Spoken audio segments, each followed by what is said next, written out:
Hi, welcome to One Word a Day. I'm Sophia Pilot into the universe of Chinese. Let's continue introducing or diving into some of the expressions of Chinese describing the beauty of humans and mostly women, because the language users in the past mostly are men. Their object of interest are mostly women. Okay, so yesterday we went over the expression about movement. Many of the expressions um, about the looks. So it's like a snapshot of somebody, how they look, right? A few, not many, not a majority of expressions talks about a woman's movement through space. So yesterday we talked about how graceful that movement looks like, almost like a startled swan flying away. And today, it's something related to bird behavior as well. I guess bird, in the imagination of humans, of all the creatures we can observe, that bird have this aerial um, and softly quality that we would like to compare graceful movement of humans or women through space with birds. Okay, 婷婷袅袅 is today's expression. 婷婷 it's more static. It talks about upward standing up straight. And you can see this two, ancient and the current one, looks very different because um, sometimes language creation, they have this later age add on to make the meaning more specific. Um, in this contemporary Chinese, we have the female or woman sign on the left, and the right side is this symbol that I'm listing out. This symbol is a visual depiction of an ancient, I guess, public structure. You can almost view like a bus stop of today's public structure out there. A bus stop with a roof, but without walls or partial walls that provides the shade, but there's no privacy, right? And you're fully exposed to the environment and you're aware of the environment, just covered from the sun. And this is such ancient public structure that provides the roof. This is the roof. And this is probably the second story building. So apparently this is a two-story public structure that provides you a space.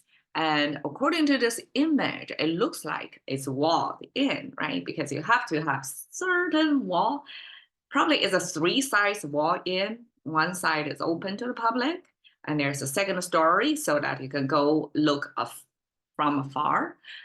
No, look to the far to see if any, I guess, vehicle coming in so that you can tag along. But in ancient times, the transportation outside your home domain, unless you were well to do enough to afford a designated horse-drawn carriage. If you went on your road without a horse, on your food, in public transportation, that's probably likely the structure. So this inside here is singular. That means just one person. And the singular came from one stack of bamboo because bamboos grow in clusters. And when we singulate just one stack of bamboo, that means just single person. So this means spatially it's not that big of a space. You can fit in one person, and that person have kind of like a shed, but it's open. In any case, this structure combined with woman image, because when we picture bus stand, it doesn't bring out the image correctly, but it will be a narrowed bus stand, and the bus stand have to have the second story for the person to check out in distance if anything coming in, right? So this two-story narrow stand, singular person fitting, so it's kind of more verticalized structure, but it's public and also exposed to the outside. So it's not 4 walled in, it's probably 3 sides walled in. That upright standing stand is the image that we're borrowing. So this structure in space that got a second story means it's tall, and it's fitting singular person, that means it's not wide. So proportionally wise, it will be narrow but vertically taller. So you can imagine a rectangular and vertical dimension, it has higher distance from the floor, and then horizontally it's narrow. So that's the kind of image, and pair that with woman. So that's the image projected to the ratio of the woman. So it's kind of skinny, horizontally narrow, vertically elongated. And that person have to, because this structure, if it is narrowly footed, right? The footage is narrow, it has to be accurately standing straight up, otherwise it will easily topple, right? So that gives it a sense of it's upright standing, and also proportionally it's upward, going upward. So this depicts woman's stance. It's upward, and also give you the visual proportion there. Okay, that's 婷袅. Okay, 袅. There you can see this doesn't match up to the ancient character as well. So sometimes ancient characters that I couldn't find online of the ancient rendering of that, but some other related words were captured or preserved. So here is such a case that these two share similar meaning, but formation-wise, or their source of combination, it's different. So this one, the contemporary one, is a bird symbol paired with clothing. So bird gives it a sense of softness, lightness, and clothing gives you the function of it's wrapping around your body. So this 袅 in contemporary Chinese, we sometimes use 炊烟袅袅. It's cooking smoke, or the kitchen smoke. Right now we use the solution of using the fan to suck the air out, right? Before that convenience of contemporary kitchen setup, it was the smoke, the cooking smoke would just dissipate through air. Normally it's going upward, right? And so ancient people observed that when the kitchen hot air or smoke going upward, it's not going to go in straight line, right? So it's kind of a floating around through air. And this kind of lightness, airborne quality, plus this wrapping, it's spiraling. It's not linear line. It's like a wrapping around. So this gives you the sense that visual, that smoking air, I guess we can imagine in campfire, right? Because in camping situation, the campfire, whatever's cooking, smoke from grill over there, that's more likely the movement, the motion. And that's the depiction of this softness quality and wrapping around. It's almost like it gives you surprises all the time. You don't exactly know what's the next movement or direction of movements. And that's the beauty of it. It's not mechanical. You cannot decide what's the next move it would be. And also it has this soft quality, this birdly aerial quality. Now, the other form that's kind of, each of them can be borrowed because they share similar, they can evoke a similar image in our mind. Is this one is also woman figure, which is the one Ting that didn't show in here, but ideally it will show this narrowed woman figure next to this pavilion figure next to each other. That would render this contemporary Ting. But in here, this woman figure, some arms crossed and with a little hip, that's the woman icon. On the right side are the bow symbol. So this, I'll try to draw it out, kind of look like this. This is a structure of the bow where you can see the arrows on. So this is the arrow, supposedly arrow sitting location. But this is the bow itself. And then the 3 strokes slanted over there means feather. So that gives you the sense of, on the bird feather, we would definitely use the 3 strokes slanted like that. And when it pairs a kind of overlay of the bow structure, it means somebody who doesn't have the strength enough, like their muscle power would be compared to the lightness of feathers that they cannot really draw the bow out. So in a way, it's kind of, trashing somebody almost. And that depicts somebody who hasn't yet developed their muscle power. So it gives you the sense of the weakness. So this weakness paired with woman, I mean, the weaker gender assignment exists in Chinese language, just like that. And aesthetically, it was actually appreciated because ancient times, probably women, very few of them were trained as athletes. So their muscle power, their lungs and all that functional body functions to support your sportiness was not even considered for women, for activities for women.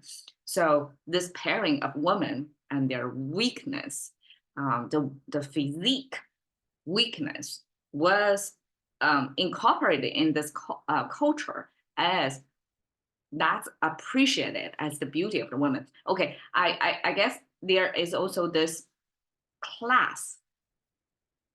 social class stratification over there, because women, if it's working women in a sense of they do a lot of farm work, and they have to do a lot of physical work, either weaving or participating in economic activities so that they can survive, right? If women from that class or be servants to other like upper class, they would be stronger. They would have more muscular structure to support all that labor-intensive work they do. So when women paired with weak muscle, that means just embedded that social judgment about that person's class. That must be somebody who came from a family that doesn't need her to work at all. So she has no extracurricular activity to, arm herself with her physical power or intellectual sometimes either. So it was totally like raised as the weak gender, like fit that mold. And that was culturally appreciated. 婷婷袅袅, then together describes the woman's upright stance, and also the movement is kind of weak, soft. So the same feature, weakness of muscle, in today's context, it won't be appreciated as much, right? But in ancient times, aesthetically, that associated with the social classification would be appreciated by some literature man, right, who coined the expression to give you the sense of somebody who doesn't have any explosive muscle power. Like the way they move through space is really soft, aerial, like bird, very weak muscle-wise, and that shows on their movement. So this upright and softly, that's kind of disabled by the weak muscle power, then create this image of woman's movement through space. They gotta stand up straight.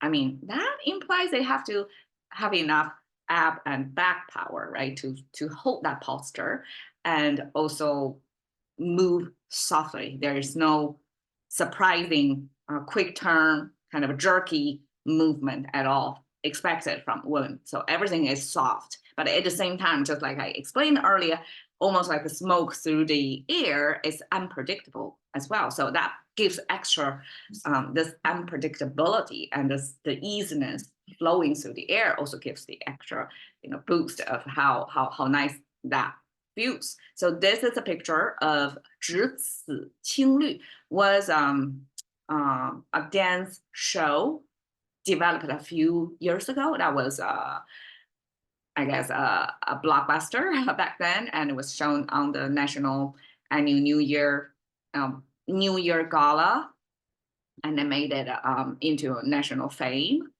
And 栀子青绿 talks about the color because that's the ancient Chinese color that try to depict the color of nature. Either it's mountain or water, they share this kind of blue-greenish color scheme. But over here, I'm showing you the stance of the dancer. I'm trying to illustrate what 婷婷袅袅 would look like. So you're standing up straight, right? And also this long sleeve thing, this clothing apparel extends the line of the body and it gives you this softness. And imagine when the dancers in this costume move through the air, they have to hold their stance. And actually they do bend, like a very controlled torso bend to create a certain line, but they would have that structure. They have the power or the training or the discipline to stand up straight and move through the air with the lightness, as if they're a bird or as if they have underdeveloped muscle power. But I mean, dancing was one form of art. I guess many forms of art have this capacity of creating you what you see and what actually goes into it to make that happen. It's a total illusion. You feel the lightness as if they have weak muscle power, but actually to render that kind of movement, you have to really be well trained and balanced. So 婷婷袅袅 was, I translated as poised, is this Chinese cultural capture of how women move gracefully through space. All right, cash into the currency of thinking about what they were facing.